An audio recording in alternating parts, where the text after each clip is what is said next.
नमस्कार. आजच्या YouTube चॅनलमध्ये मी सागर आहिरे आपलं मनापासून स्वागत करत आहे. बऱ्याच वेळेस आपल्याला एक प्रश्न विचारला जातो आणि तो प्रश्न म्हणजे वनस्पती शास्त्रानुसार ज्यांचा कुंडलीमध्ये मंगळ खराब आहे किंवा ज्यांना मंगळ ह्या ग्रहाचा दोष आहे अशा लोकांसाठी सागर सर नक्की काय उपाययोजना कराव्यात. कारण की बऱ्यापैकी रत्न धारण केलेले आहेत, बऱ्यापैकी विविध पूजा झालेल्या आहेत, अंमळनेरच्या मंगळ मंदिरात जाऊन आलेलो आहे, तसेच मंगळाचं दान आम्ही करून आलेलो आहे. बघा, सगळ्यात महत्त्वाची गोष्ट आहे की कुठलाही एक ग्रह जर खराब होत असेल तर लगेच तो ग्रह चांगला करण्यासाठी रत्न किंवा इतर उपाययोजना करण्यापैकी कुठलाही ग्रह असेल, रवी असेल, बुध असेल, चंद्र असेल, राहू, केतू, शनी, कुठलाही असू शकतो. हे जर ग्रह आपल्या कुंडलीमध्ये खराब आहे आणि आपल्या माननीय ज्योतिषांनी सांगितलेलं आहे तर सगळ्यात अगोदर ही गोष्ट करायची की जो ग्रह खराब आहे इंद्र कुंडलीनुसार त्या ग्रहाचं पहिले दान करायला सुरुवात करा. जर आपण पहिले हे दान सुरू केलं असेल तर याचा नक्कीच चांगला आपल्याला फायदा जो आहे हा फायदा होत असतो. माझ्याकडे रोजच्या हजारो कुंडली येतात आणि त्यावेळेस मी प्रथमदर्शी त्यांना पंचांगानुसारच उपाय देण्याचा प्रयत्न करतो. अर्थात आराध्य वृक्ष आणि त्यांचे स्वामी तत्व किंवा त्यांचे तत्वानुसार मी उपाय द्यायला सुरुवात करतो. मग मला बरेच व्यक्ती विचारतात की मंगळ ह्या ग्रहावर विशेष करून काय उपाय करता येईल. बघा, मंगळ ग्रह जो आहे इंद्र कुंडलीनुसार किंवा वनस्पती शास्त्रानुसार सेनापती म्हणून काम करत असतो आणि हा जर कुंडलीमध्ये जर तुमच्या खराब असेल तर बऱ्यापैकी वैवाहिक जीवनामध्ये तसेच रक्ताचे जे दोष आहेत हे रक्ताचे दोष सुद्धा एक प्रकारे लागण्याची आपल्याला भीती असते. आणि म्हणून अशा वेळेस मी आपल्याला सर्वांना 2 ते 3 उपाय देणार आहे. हे 2-3 उपाय अशा लोकांसाठी आहे की ज्या लोकांचा मंगळ खराब आहे. प्रथमदर्शी ज्यांचा मंगळ खराब आहे अशा लोकांसाठी वनस्पती शास्त्रांमध्ये एक सुंदर असे एक वनस्पती सांगितलेली आहे, ते म्हणजे कण्हेर. लाल कण्हेर नावाची जी वनस्पती आहे, जर तुम्ही गुगलवर जर सर्च केलं कण्हेरचे झाड तर तुम्हाला भरपूर त्याचे व्हिडिओज दिसतील. विशेष करून कण्हेरचे फूल आपण शिवपिंडीवर सुद्धा अर्पण करतो.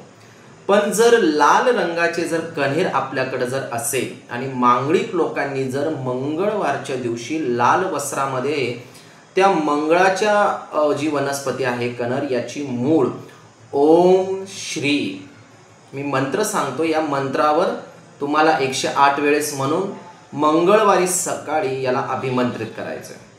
अभिमंत्रित म्हणजे नेमकी काय तर त्या वनस्पतीला सांगायचं आहे की माझा हा ग्रह खराब आहे आणि या ग्रह तालिकेनुसार मला आपली मदत हवी आहे. मंत्र 108 वेळेस म्हटल्यानंतर थोडंसं ती जागा खंदून त्याची छोटीशी मूळ काढून लाल धाग्यामध्ये किंवा लाल वस्त्रामध्ये उजव्या हाताच्या मनगटावर जर आपण धारण केली, याचा कालावधी साधारणतः 90 दिवसांपर्यंतचा आहे. बऱ्यापैकी आपल्याला या वनस्पतीमुळे चांगले फायदे सुद्धा मिळतील. मंत्र आहे ओम श्री दक्षिण्यमूर्ती श्री मंगल रूपाय नमः. ओम श्री दक्षिण्य रूपी मंगल देवताय नमः. या मंत्राचा आपण 108 वेळेस मंत्रचिकित्सा करून नमस्कार करून संकल्प घेऊन जर ही वनस्पती आपण जर आपल्या उजव्या हाताच्या मनगटावर 90 दिवस धारण केली तर या वनस्पतीमुळे आपल्याला 5 बेनिफिट्स मिळतील. मंगळ ह्या ग्रहामुळे मॅरिड लाईफमध्ये प्रॉब्लेम येतो, वैवाहिक जीवनामध्ये प्रॉब्लेम्स येतो, त्याच्यानंतर तापट स्वभाव तापट बुद्धी तयार होते, त्यालाही आपल्याला आराम मिळणार आहे. निर्णय क्षमता जी आहे ही निर्णय क्षमता घेण्यासाठी सुद्धा आपल्याला बऱ्यापैकी जो आहे हा मदत मिळू शकतो. तसेच ज्या लोकांचा मंगळ खराब आहे अशा लोकांना भरपूर प्रमाणामध्ये स्किनचे प्रॉब्लेम्स असतात, ते सुद्धा याच्याने चांगले होण्यास मदत मिळते. समाजामध्ये नेतृत्व करण्याची क्षमता आपल्यामध्ये येत असते आणि म्हणून अगदी सोपा आणि सरळ हा उपाय जो मी दिलेला आहे कण्हेर ह्या वनस्पतीचा. दुसरा जो उपाय आहे अगदी सुंदर आहे. आपल्याला सर्वांना माहिती आहे की नवग्रहांमध्ये दानाला खूप महत्त्व आहे. मग वनस्पती शास्त्रानुसार ज्याही व्यक्तींना मंगळ खराब आहे अशा सगळ्या व्यक्तींनी कमीत कमी 3 मूठ, आपली जी मूठ आहे ही 3 मूठभर राजमा हा जर गरिबांना जर दान केला किंवा हा राजमा कुठे धर्मशाळेमध्ये जिथे जेवण तयार होतं तिथे जर तुम्ही दान केलं मंगळवारच्या दिवशी, कमीत कमी 4-5 मंगळवार जर दान केलं तर याच्याने खूप चांगला फायदा होतो. तिसरा मी उपाय देणार आहे, लाल फुले किंवा कण्हेरचीच फुले तुम्हाला एका द्रोणमध्ये ठेवून त्यावर गूळ ठेवून मंगळवारी वाहत्या नदीमध्ये दान करायचं आहे. हे जर 3 उपाय जर ज्याचा मंगळ खराब आहे त्याने जर केले तर याचा सर्वाधिक जास्त फायदा हा बिना खर्ची तुम्हाला याचे चांगल्यातले चांगले परिणाम मिळतील. याचे कुठलेही तोटे नाही आहेत. खरं वनस्पतीशास्त्र हे सांगतं की ग्रहशास्त्र ओळखा, त्याचा अभ्यास करा आणि त्यानुसारच त्याचं दान करा किंवा त्या वनस्पतीची मूळ धारण करा. वनस्पती विद्या मिशनसाठी मी सागर आहिरे.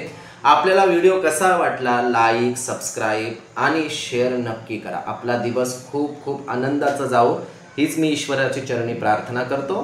रामकृष्ण हरी.